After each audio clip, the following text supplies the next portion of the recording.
नमस्कार दोस्तों, कैसे हैं आप सब। आज हम फिर से हाजिर हैं एक नई वीडियो के साथ। आज की इस वीडियो में हम बात करने वाले हैं भीमराव रामजी अंबेडकर जी के बारे में। अंबेडकर जी का जन्म 14 अप्रैल 1891 को मध्य प्रदेश में स्थित महू नगर सैन्य छावनी में हुआ था। उनके पिता का नाम रामजी मलोजी सकपाल और माताजी का नाम भीमाबाई था। उनके बचपन का नाम भीवा था।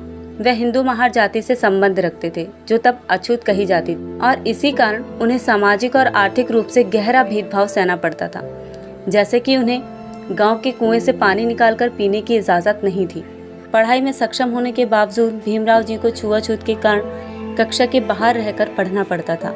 उन्होंने 7 नवंबर 1900 में सतारा की गवर्नमेंट हाई स्कूल में अंग्रेजी की पहली कक्षा में प्रवेश लिया। इसी दिन से उनके शैक्षिक जीवन का आरंभ हुआ। 1897 में बाबा साहेब अपने परिवार के साथ मुंबई चले गए, जहां उन्होंने एलिफेंट्स रोड पर स्थित शासकीय स्कूल में आगे की शिक्षा प्राप्त की। 1912 तक उन्होंने बॉम्बे विश्वविद्यालय से अर्थशास्त्र और राजनीतिक विज्ञान में BA की डिग्री प्राप्त की और बड़ौदा राज्य सरकार के साथ काम करने लगे। वैसे देखा जाए तो उनके पास BA, MA, MSc, PhD, barrister, DSSC जैसी कुल 26 डिग्रियां थीं। अंबेडकर जी का राजनीतिक करियर 1926 में शुरू हुआ और 1956 तक वो राजनीतिक क्षेत्र में विभिन्न पदों पर रहे। दिसंबर 1926 में बॉम्बे के गवर्नर ने उन्हें बॉम्बे विधान परिषद के सदस्य के रूप में नामित किया और उन्होंने भी अपने कर्तव्यों को गंभीरता से लिया। सन 1927 में डॉक्टर अंबेडकर जी ने छुआछूत के विरुद्ध एक व्यापक एवं सक्रिय आंदोलन आरंभ करने का निर्णय लिया।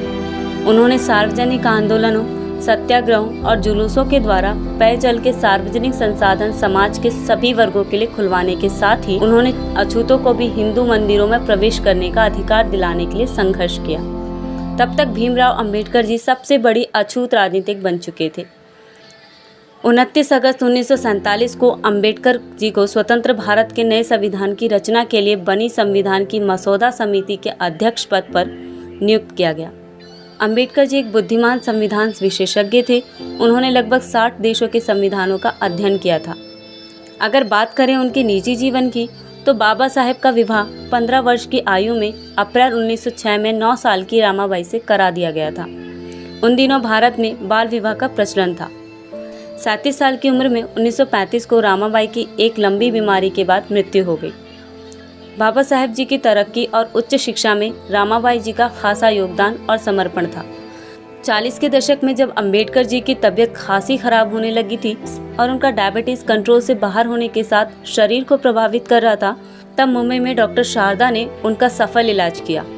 अंबेडकर जी उनसे प्रभावित हुए और उन्होंने शारदा जी से दूसरी शादी की। हालांकि शारदा जी ब्राह्मण परिवार से थी, जिसका अंबेडकर जी के परिवार ने काफ़ी विरोध भी किया, लेकिन डॉक्टर शारदा कबीर जी ने शादी के बाद सविता अंबेडकर नाम अपनाया। शारदा जी के साथ अंबेडकर जी की कोई संतान नहीं थी, लेकिन रामाबाई के साथ उनकी 5 संतानें हुई, जिनमें 4 की मृत्यु हो गई। 1948 से अंबेडकर जी डायबिटीज से पीड़ित रहने लगे और जून से अक्टूबर 1954 तक वो बहुत ही बीमार रहने लगे। इस दौरान वो कमज़ोर होती दृष्टि से भी ग्रस्त थे। राजनीतिक मुद्दों से परेशान अंबेडकर जी का स्वास्थ्य बद से बदतर होता चला गया और 1955 के दौरान किए गए लगातार काम ने उन्हें तोड़ कर रख दिया। अपनी अंतिम पांडुलिपि भगवान बुद्ध और उनका धम्म को पूरा करने के 3 दिन के बाद 6 दिसंबर 1956 को दिल्ली में उनका अपने ही घर में निधन हो गया। कैसी लगी फ्रेंड्स आपको हमारी ये छोटी सी इन्फॉर्मेशन? वीडियो पसंद आई हो तो लाइक और कमेंट करना ना भूलें। साथ ही प्रेस करें बेल आइकन को हमारी अगली वीडियो सबसे पहले देखने के लिए। Thank you.